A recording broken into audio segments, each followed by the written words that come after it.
Hello and welcome to Disastrous History. My name is Anthony, and I am the host of this wonderful mess of a show that will attempt to chronicle some of the biggest and most interesting disasters, messes, and all-around screw-ups that have happened throughout the centuries. Hello and welcome to another episode of Disastrous History. This week is going to be an interesting one, and probably the first disaster that would be an excellent band name. Today we're going to talk about the Donora Death Fog. Now before we start, we need to discuss some things. First, we have actually done a fog-related disaster already. The Big Bayou Canot disaster was pretty much a fog disaster, but in that, I didn't really talk about fog or its causes or anything like that. So we need to discuss that. We also need to discuss the differences between fog and smog because there is a difference.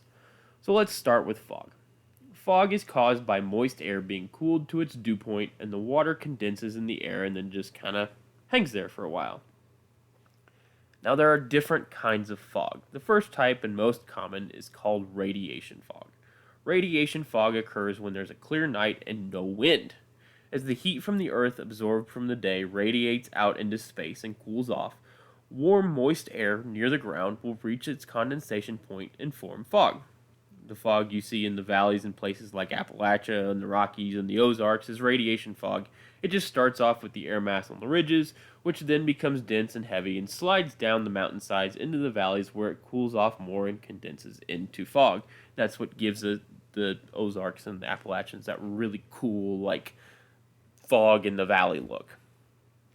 The next type we have is freezing fog. It's basically the same as above, except everything it touches is so cold it freezes. The next type we have is called advection fog. Advection fog is caused by warm, moist air moving across a cold surface. This is the reason San Francisco is so famous for its fog. Warm, moist air from the Pacific travels along and hits cooler water around the area of the Golden Gate Bridge, where it then condenses into the world-famous fog that is so common in photographs of the Golden Gate Bridge and San Francisco in general. There are other types of fog, like hail fog, where a hailstorm drops hail into a mass of warm, moist air near the surface. I've said moist a lot in this episode already, and I don't like it. Anyway, warm, moist air near the surface. As the hail falls and begins to build up on the ground, it cools the air directly above the piece of hail, to its dew point and creates low-lying fog. It almost looks like smoke coming up out of the area of the hail.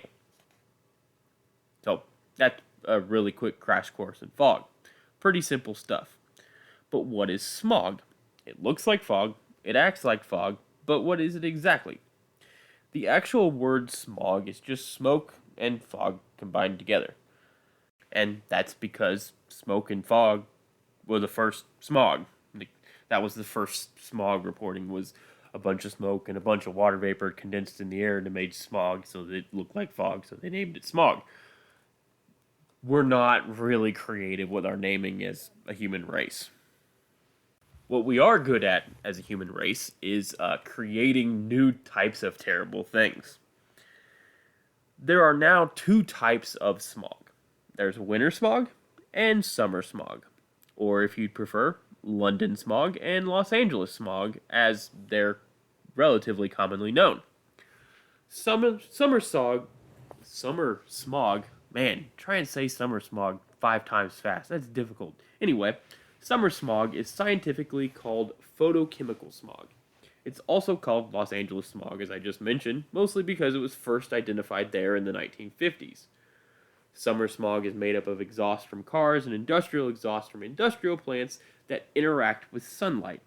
So, basically, during the morning rush hour, cars do their normal thing, drive to work in a terrible job they hate, blah, blah, blah, blah, blah, go talk to somebody at the water cooler about literally something that you could not care any less about, then go back to your cubicle and then have to drive home an hour later and sit in traffic. As they drive along, they emit exhaust made up of nitrogen oxides and volatile organic compounds. These then interact with sunlight to create ozone, which is trioxygen, so 3 oxygen atoms, and nitric and sulfuric acid. Some industrial places emit sulfur dioxide, which then oxidizes in the atmosphere into sulfuric acid, as well as some other particulate matter. And the sunlight here is a very important part, because you wouldn't have this smog without the sunlight. The sunlight helps to oxidize and interact with these particulate matters that are given off, and change them into what we know as the smog in LA. And this is why it's so prominent in LA, or was so prominent in LA. It's because LA is warm, dry, and it is always sunny all the time. It also has a ridiculous number of motor vehicles. So it was really the perfect storm in creating this smog. That's why pictures from before catalytic converters were invented, that's why smog pictures of LA are so common. All of this combines to create breathing issues like coughing and shortness of breath and irritation of your respiratory airway and things like that. The particulate matter can also be breathed in and then embed in your lungs, which obviously causes problems, or can move into your bloodstream, which also causes problems. So that's summer smog. But what is winter smog? Winter smog is the smog we all think of as associated with London. It's thick and smelly and hangs over everything. This smog is generally confined to the wintertime because it is caused by the increased burning of fossil fuels for heating in winter, at least historically. So in London, they burn a lot of soft coal for increased heat when it's cold in the wintertime, and it just kind of hangs around. Now, this kind of smog can happen anywhere, but it's been happening so regularly in London that it's become a part of its history. It's literally called pea soup fog because of the yellowish, nasty color that it gives off and how thick it gets. It's been happening in London since at least the 1200s and was at least attempted to be banned by King Edward I by proclamation in 1306 because of how bad the smog became. It's one of the earliest known attempts at trying to curb smog. We don't really know how serious this attempt at preventing the burning of smog was, but it was at least a real proclamation, so it was at least somewhat of a nuisance. In fact, London had a death smog of their own in 1952 that is estimated to have killed between 4,000 and 10,000 people. We don't really know exactly how many people died of the fog because it's really hard to say, like, oh yeah, this person who died, 2 or 3 days after it ended died from complications from the fog, or this person who died, 6 months later died from complications they received from the fog. That's one of those, that hard thing to determine. But it did kill a ton of people in the 4 days it hung over London during the Great Smog of 1952. Now, one of the things that combines fog and smog together is a lot of times smog will help cause fog. So you'll have water vapor in the air that is condensing on particulate matter in the smog. So you'll have, especially if you do the winter smog, because you'll have a bunch of small, tiny smoke particles, and in order to create fog, you need the water to be able to condense on something, and it's going to be able to condense on those tiny smoke particulates. So when you have smog, you also have fog. It's kind of they go hand in hand. Sometimes you can have smog without fog, and obviously you can have fog without smog, but oftentimes they go hand in hand together. So that brings us to a small Allegheny mountain city in western Pennsylvania, Donora. Donora is located about 25 or so miles south of Pittsburgh, right in a bend of the Monongahela River, surrounded by hills on all sides. And seriously, Pennsylvania, why are all of your rivers so hard to pronounce? It's like you're trying to do this to me. This happened with the Johnstown flood episode. It's like you're trying to make things so difficult to pronounce, just so that you know that people aren't from the Pittsburgh area. Donora was much like any western Pennsylvania town. It was founded in 1900 when the Union Steel Company opened a steel mill in the area. In 1908, the steel mill was taken over by the American Steel and Wire Works. From there, Donora has had a interesting history. A huge chunk of the men in Donora allegedly gave fake addresses to the draft board for World War I to protest the draft, which is, pretty cool. Then a strike occurred in 1919 in which most likely striking workers blew up the homes of two men who crossed the picket lines with dynamite. In 1915, The Donora Zinc Works opened in Donora as well.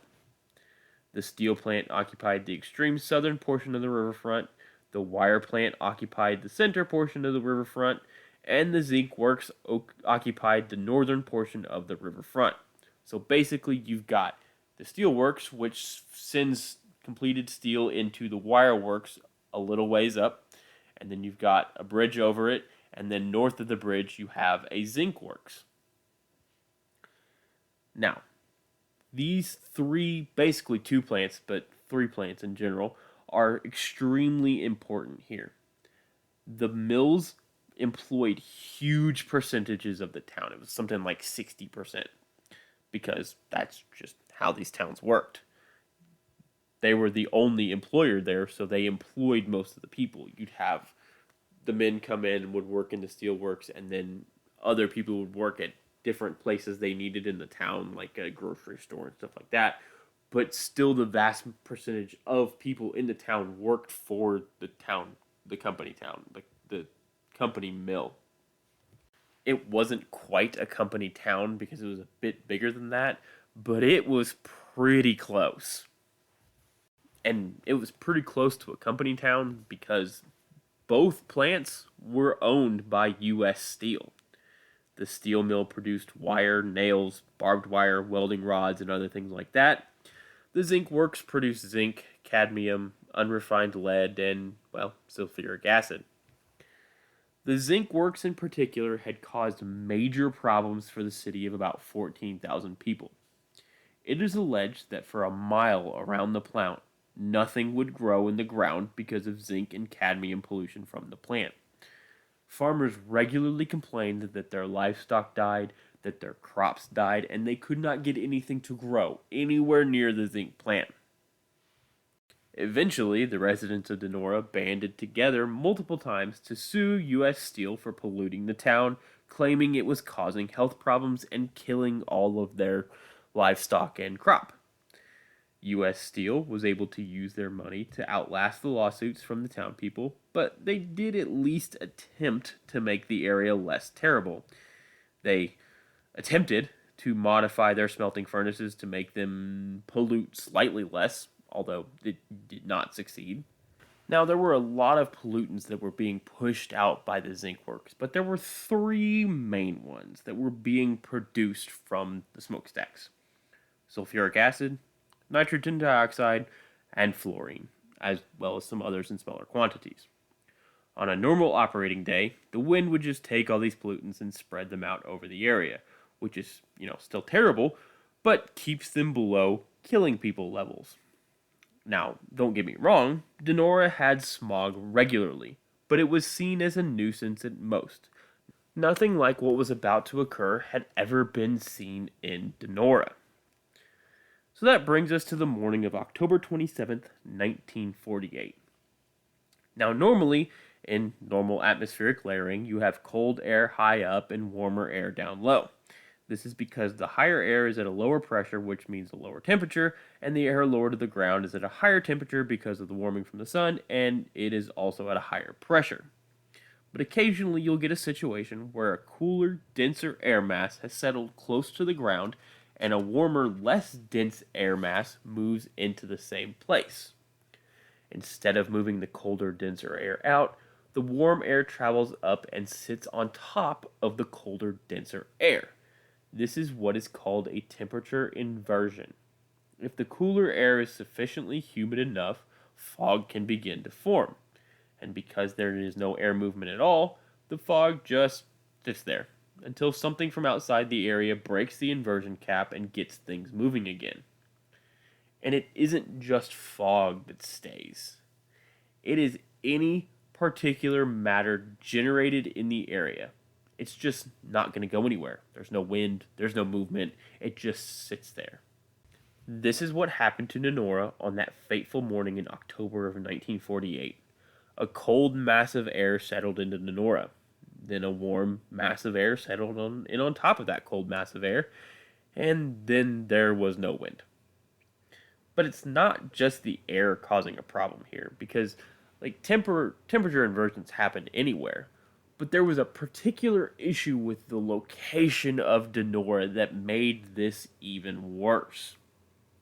If you go to Google Maps and look at a street view of Donora, literally just pick a random spot in Donora, hopefully one that you can, look around, and do a 360 view of wherever you are, you'll notice something.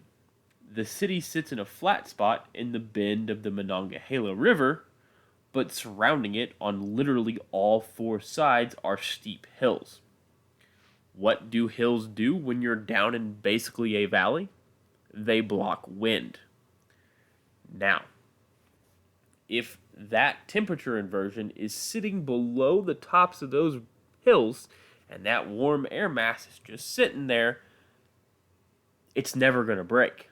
It's just going to sit there. So anything that is being created in that valley is not going to go anywhere. It's just going to fall straight back down to the ground and sit there and not move. Early in the morning on Monday, October 24th, 1948, the smog began to form. And the residents of Donora really didn't think anything of it. I mean, why would they? It happened literally all the time. The two plants in town were constantly belching smoke and whatever other garbage out, and it regularly would hang around the area, making it foggy and smoggy. Eventually the wind would blow it away, and they could get on with their lives of living next to a giant furnace of poisonous gas. They would regularly have to wash curtains weekly to get the smoke stain off. Their clothes would get dirty from walking outside, and they'd have to wash them. And not just from, existing and being sweaty or whatever. They would literally walk outside, come home, and be black or dark colored clothes because of the smog in the air. That was normal life for them. And one many people were content to deal with because, well, the smog meant jobs. Jobs that many of them had a struggle to find just a decade earlier in the midst of the Great Depression. That's one of the things that often gets overlooked in these disasters and terrible working conditions of the late 30s and 40s. It sucked, and the jobs were rough, and they were getting sick, but at least they were making money to feed their families. Many of these workers either watched their families starve or were doing the starving through the Great Depression. If keeping their families clothed and fed and housed meant working in atrocious conditions, well, who am I to argue with that? I'd do the same for my own family. If it meant having to go work in a warehouse full of absolute garbage particulate matter in the air that I'm breathing in all the time just so that my kids and my wife can eat and have clothes and have toys and have the chance at a better life than I had, then hell yeah, I'm absolutely going to do that. So they dealt with having to walk home for lunch with the street lights on because the smog blocked out the sun. They dealt with constantly having black soot on their shirts because the smog left a thin layer of soot on them. They dealt with the coughing and the sneezing and the hacking and the terrible smell. They dealt with everything they owned always being soot covered because they owned something. They had money to spend on things. It meant they had a home and food and some form of happiness. These workers were exploited and taken advantage of for sure. They were absolutely exploited. They were absolutely taken advantage of. They were absolutely being abused and used by their employers so that their employers could make extra money. They were used and abused and murdered through negligence, incompetence, and sometimes malicious intent, all so the company could make another dollar. But many of them were grateful. They may have hated it, and they may have felt like they didn't have any other recourse than to suffer, but it kept them fed. They can be both grateful to have their jobs and know it was terrible, and also be abused and not know that there were any better options. Both of those things can be true.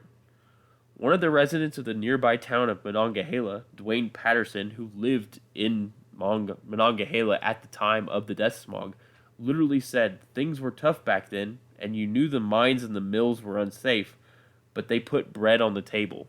Bread and butter on the table. Anyway, back to our story here. Tuesday passed without major incident. It was smoggy, but not any more than normal. Then it got worse on Wednesday. One resident of Donora, who was 12 years old at the time, Mrs. Joanne Crow, recalled that it was so dark on Wednesday that her dad couldn't drive her to school, so he led her there on foot with a flashlight. And then it truly started to become unbearable on Thursday, October 27th, 1948. That's when it started to get real dark. Like, dark, dark. The street lights had already been on, but at this point were barely helping and people really began to cough. It continued to get worse and worse throughout Thursday. People walking home were literally getting lost, walking ways they had walked their entire lives because they couldn't see their own feet. It was so foggy. They had no references to guide them home. Literally couldn't see the streetlights from the ground. Like, the streetlights were on, but they couldn't see the lights because it was so thick. They were trying to walk off the sidewalk onto the street and were tripping and falling because they couldn't see their own feet. They were constantly coughing. They were trying to hide from the terrible smell. They were wearing masks. They were putting their shirts over their faces to try and get some form of filter between the terrible outside and the oxygen going into their lungs. Pets and livestock began to pass out and die. Houseplants inside people's houses literally began to wither and die in their pots just from this smog. This was one of the worst instances of smog in Donora that anyone could remember by Thursday. But it was just the beginning. Friday was when the smog went from dark and kinda bad to downright terrifying for the residents of Donora. It was straight out of a horror movie.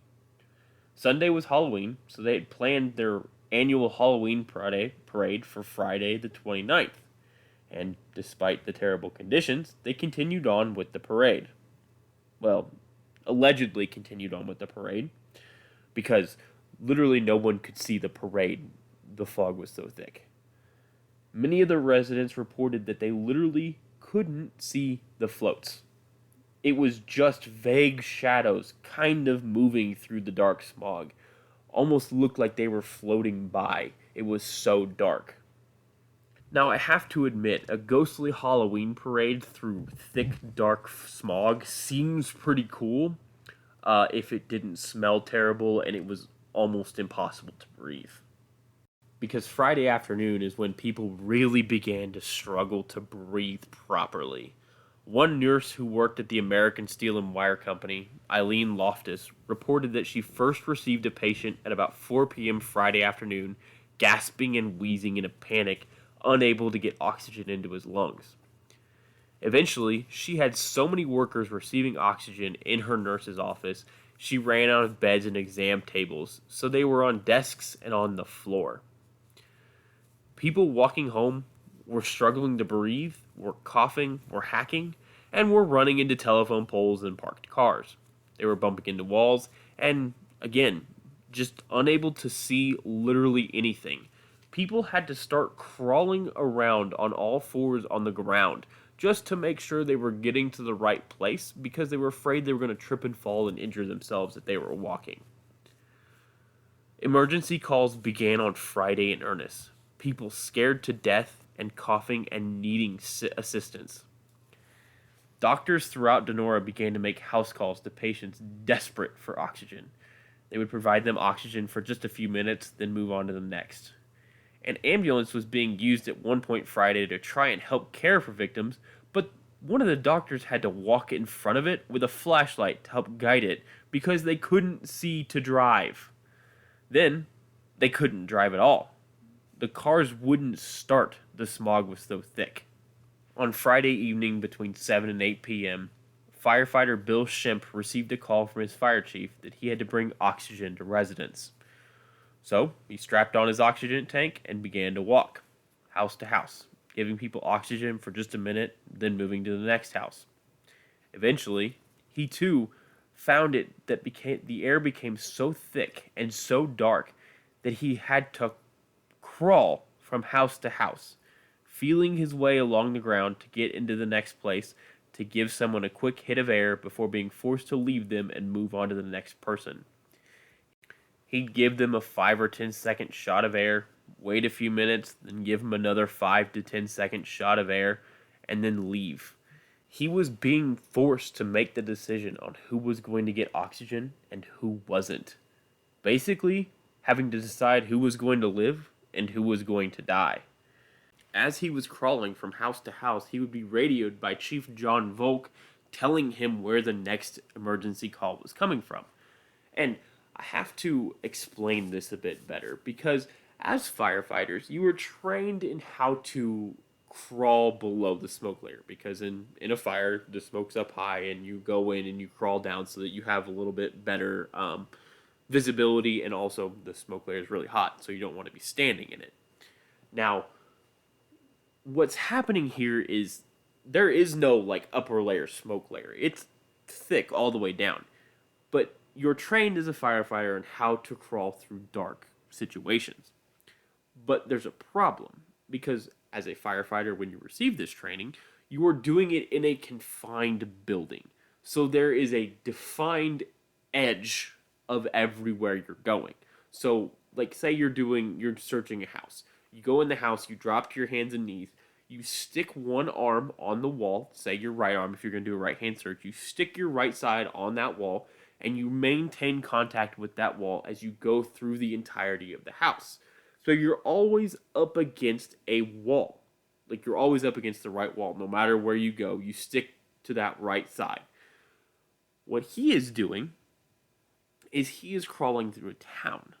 Now, you can't do a right-hand search through a town because there isn't always an exterior. There are roads, so there's wide open spaces you have to cross. You have no idea if someone's driving. You have no idea if someone's running by. You have no idea where anything is because you can't see. You don't know what street you're on. You don't know what house number you're at. You have no idea. The other issue is the people in those houses also have no idea what's going on. So all of a sudden, they're terrified and struggling to breathe and all of this, and this man just busts in their front door. Hopefully he announces beforehand, but who knows if you actually hear him. Then you have a situation of there's a stranger in your house, it's dark and foggy, you have no idea what's going on, your family members are choking and struggling to breathe, and random man wearing a mask just busts in, wearing a helmet and a coat and a giant bottle on his back. That is terrifying, no matter who you are. So this man is just doing the most. It is absolutely impressive that he was able to go through and give so many people oxygen when he has literally no idea where he's going. He can't see the street signs because they're so far up and it's so smoggy that you can't see it. Can't see his own feet when he stands up, can barely see the end of his own hand, and he's dragging this oxygen tank through town, crawling on his hands and knees, trying to save people. He did this from Friday night until Sunday morning, with no breaks. The entire time, went through the town, crawling, hands and knees, to give people oxygen. But he wasn't the only one. Assistant Fire Chief Russell Davis did the exact same thing. Got his oxygen tank, got in his hands and knees, crawled from house to house throughout this whole town, trying desperately to save as many people as possible. It's also said that Fire Chief John Volk did the same thing on top of radioing to the other two where they needed to go next. Now there's a quote from Fire Chief John Volk that I haven't been able to confirm is a real quote, but it's fantastic and I'm going to tell you guys anyway. In the aftermath of the smog, they asked Chief John Volk what he was doing and basically said that he was going around giving oxygen to people, and they asked him if he took some of the oxygen himself to keep him going, and he said, and this is the alleged quote, "I never took any oxygen for myself. I would go back to the station and take a single shot of whiskey and then go back out and give more oxygen." Which is just, I can't think of a more badass way to respond to that question. Did you take oxygen in this smog that literally killed people? Nope. Just took some whiskey and moved on. Like, that's cool, man. But unfortunately for some, the help would come too late. The first death is generally agreed to have occurred at around 2 a.m. on Saturday, October 30th, 1948. But that was unbeknownst to most of the town. They just thought it was a really bad smog that they didn't really know what to do with. But Saturday afternoon, the Donora Dragons had a high school football game to play against their rivals, the Monongahela Wildcats. It took spectators a while to climb the hill up to Legion Field because the fog was so dense they could barely see to walk. And, fresh reminder, this is the middle of the day. So, yeah, they couldn't see to walk in the middle of the day. One spectator at the game, Mr. Paul Brown, said that they literally couldn't see the players. You could occasionally see them punt, you could hear the kick, but then the ball would disappear. Both teams literally did not throw the ball at all. If they did, they'd lose sight of it. There was no point. There are stories of a player being called over the PA to go home for an urgent manner and arriving home to find their father had died.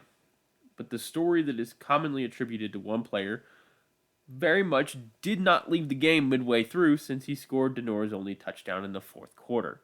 So, if you see a story about a player being called home in the middle of the game to find their father had died, it is not true. There are rumors that there was another player, a second-string player, who was called home, but there isn't any name associated with.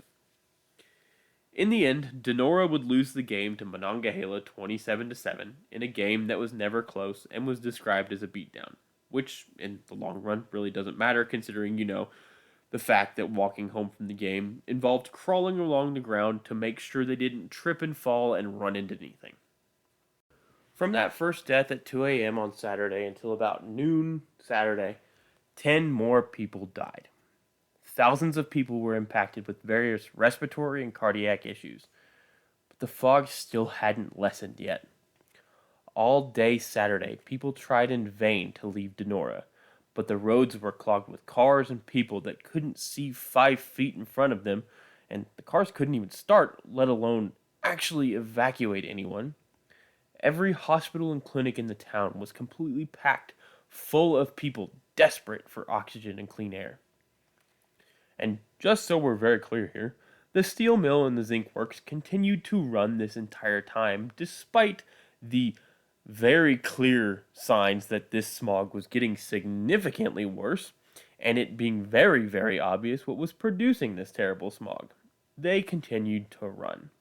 Right up until about 6 a.m. Sunday morning, when U.S. Steel told them to turn off the smelters to see if that would help prevent more smog.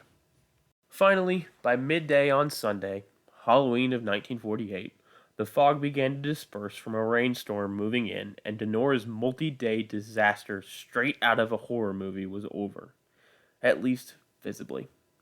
In the end, 20 people would die during or in the immediate days after the smog dissipated. Over the next several days, months, and years, more residents of Donora would die from complications from those 4 days in 1948. Several residents went on what were called clean air vacations, but died from respiratory issues in the months afterwards. One of the most famous victims of the Donora Death Fog was Lucas Musial, father of Stan the Man Musial, a Hall of Fame baseball player for the St. Louis Cardinals. Barely hours after the fog dispersed, an investigation began into what caused the fog. Immediately, fingers were pointed at the zinc works, because the thing has been pushing out dense, terrible-smelling smoke for about 40 years, and literally killed everything growing within a mile of the plant is the obvious place to start.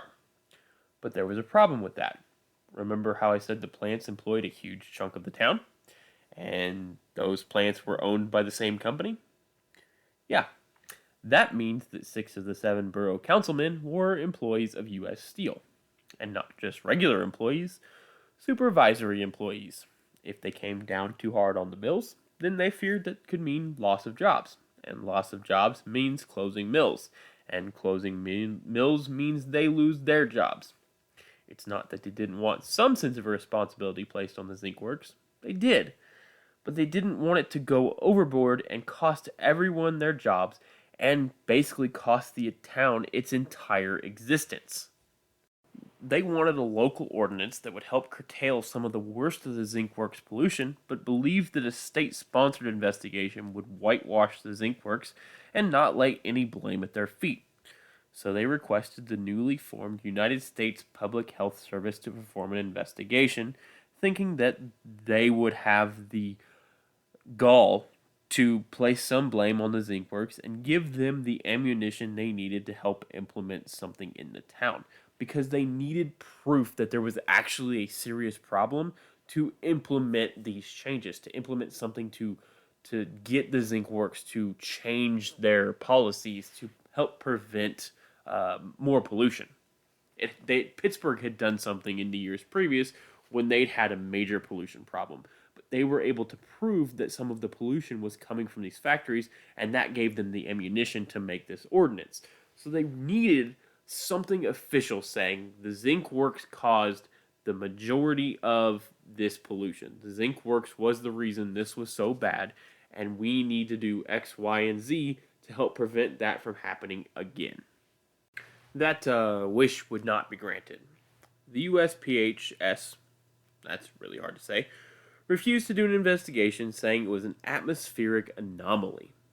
Basically saying that there was the reason that it happened was because of the temper inversion, not because there was excess pollution from anything. And then U.S. Steel formally stated they accepted no responsibility for the disaster, saying that it was an act of God. Because, of course they did. This is the standard big business excuse for any disaster that was clearly their fault that they don't want to admit to. Just say it was an act of God.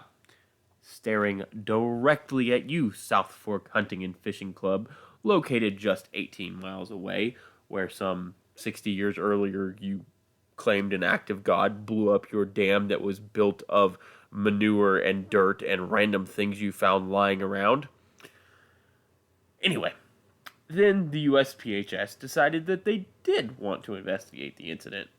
Strangely enough, conveniently, U.S. Steel also commissioned an investigation into the event. Their results were about what you would expect.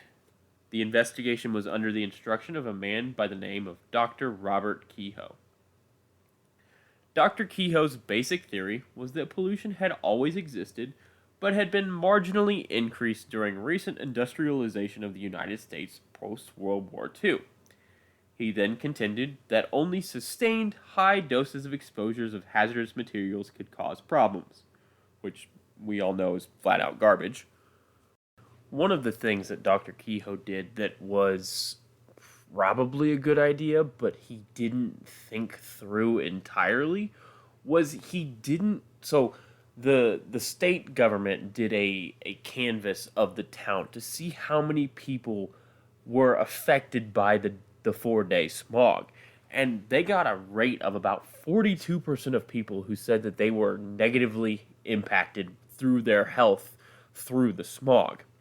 What Dr. Kehoe did was, instead of canvassing the town and asking people if they were affected, he only asked the workers at the steel and zinc works. Which, in theory, seems like a good idea, because his idea was that continued long-term exposure would give them a worse effect than being out in the town and not being constantly exposed to it, and that the 4-day exposure meant that it wasn't enough pollutions in the air to cause all of the health problems from the zinc works. So he only asked the workers in the plants, which, seems like a good idea.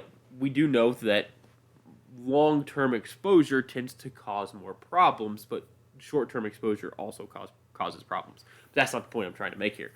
His problem was he only interviewed those workers, and when he only interviewed those workers tended to be worried that if they said that the smog negatively affected their health, then they would risk their jobs, because they were afraid that their employer would find out that they said, yeah, the zinc works smog caused problems for me and for my family, so they lied.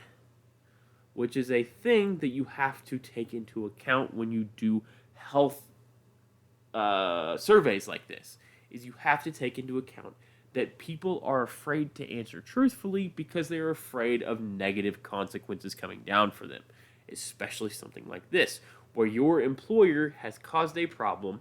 If you admit that your employer has caused a problem, you will lie to protect your employer, but also protect you because you don't want to lose your job and your income to provide for your family. Basically, he came up with a conclusion and then did research that was only going to support that conclusion without really thinking through what would happen if he only interviewed people that worked at the zinc works. So eventually, the USPHS and the state investigators and Dr. Kehoe's investigators and a local advocacy group, the Webster Society, planned to have a 2-week test period of the zinc works so that they could get a base reading coming out of the smokestacks of the zinc works to see what the amount of pollution of different types were coming out in a similar setting to the same time as the smog that caused all of the deaths. Now, obviously, this isn't going to be the same situation because they can't just create a temperature inversion and then test that. So they're going to turn the smelters on to their full power of what they were operating at when they had the smog, to do testing to see if the pollutants coming out were at an unsafe level, because they had come up with safe levels of exposure for each type of pollutant that was being released. So during this time, they all observed the zinc works and took measurements all over the valley and all over the town to see what the pollution levels were. The local advocacy group, the Webster Society, reported multiple health complaints across the city and had received so many they began to tell parents in the region not to allow their children to go outdoors. Interestingly, the USPHS did not report any health complaints at all whatsoever during this test period. And one of the other things that was noted was that the Webster Society and another doctor that had been brought on to investigate the case originally noted that it did not appear that the zinc works had actually turned those smelters to the level of what they were before the smog happened, because there was a difference in the amount of smoke and whatnot that was being released from the smokestacks. So there is an idea that U.S. Steel kind of fudged the test period to make themselves look better, which wouldn't shock me in the slightest.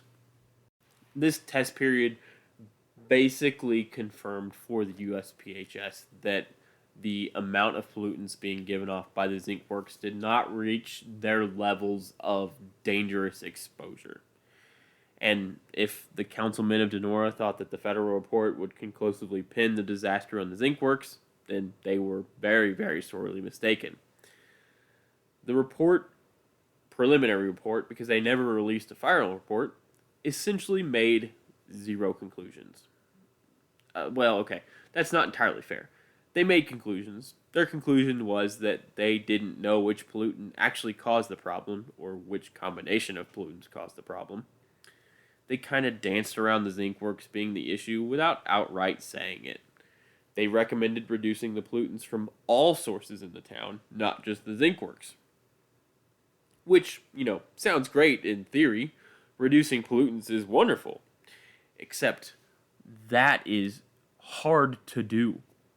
It also makes it that much harder to pass an ordinance against the zinc works and the steel plant in town, because they're going to pass this ordinance and the plants are going to come back and say, well, the report says it was all of these problems together, so either you place it on all of them or you don't do it at all, because we're not going to follow that and we'll close our plant because you are not following the recommendations from the federal government. Basically, it gave the zinc works an out to continue to do what they were doing beforehand, which was the cause of the smog. The USPHS report also blamed weather and topography, which, yes, helped contribute, but that gives the company an out again, saying, well, we can't fix the topography or the weather, so let's just hope it doesn't happen again. They did also recommend like a weather tracking system to maybe bring the smelters down to a lower level when they have similar weather coming in, which they kind of did try to do for a while and then completely ignored. And I just want to point out a large portion of western Pennsylvania also experienced the exact same inversion, and none of those towns had a deadly smog. Only the one town with a zinc plant in it had the death smog. Basically, the report screwed the town of Donora. They didn't have anything to point to and say, this is the zinc works fault. This is what we need to do to fix it. This is the ordinance we're passing to help decrease pollution and smog in the area. They didn't have anything like that. So it just kind of got forgotten. Obviously, this complete lack of anything regarding responsibility taken by the plants angered many in the town. So they sued the company. Eventually, the company settled for about $250,000 spread out over about 80 plaintiffs without taking any responsibility for the incident. I know that shocks you after listening to all of the other episodes where companies are so ready to take responsibility for events that they very clearly caused. But this low settlement, on top of lawyer fees and everything else, barely left any of the survivors with any money left over. And it would only get worse from there. A study in 1961 from the University of Pittsburgh recorded higher than expected deaths from cardiovascular disease and cancer in the Donora area. The cardiovascular disease deaths were almost twice what was expected. Which, I mean, to be honest, is kind of expected when you spend 4 days in a completely toxic environment. We still to this day do not know what pollutant caused many of the deaths in Donora. It's thought to be related to fluoride, but the preliminary report from the USPHS made no conclusion. Basically, they said that none of the pollutants were high enough to cause the deaths on their own, but they may have been caused by a combination of two or more, which is not a conclusion at all and isn't really helpful in any conclusive opinion whatsoever. And the Zinc Works never released their official report or anything like that. So we really don't know exactly what killed all those people. There is a report of an autopsy that was done on one of the victims that found fluoride levels 10 to 20 times higher than what is normal in people, which makes sense because fluoride gas is one of the off-products of smelting zinc. But we may never officially know what killed those 20 people. The Zinc Works would continue to operate at the same level until 1957, when it would close after a steep drop in metal prices. The steel mill would then close not long after that. Donora still sits in the same spot to this day, but it never recovered to the population level after the smog incident. Many families moved and never returned. The current population of Donora is about 5,000 or so people. The area the mills were located are now filled with other buildings, and most evidence that the event ever happened is gone, except for a single plaque and a one-room museum of artifacts from the event. In the end, Donora tried to forget the event ever happened. It was not spoken of regularly in the town, but it set off a change in the United States. The Donora Death Fog and the studies afterwards set off the push for the Clean Air Act and the formation of the EPA.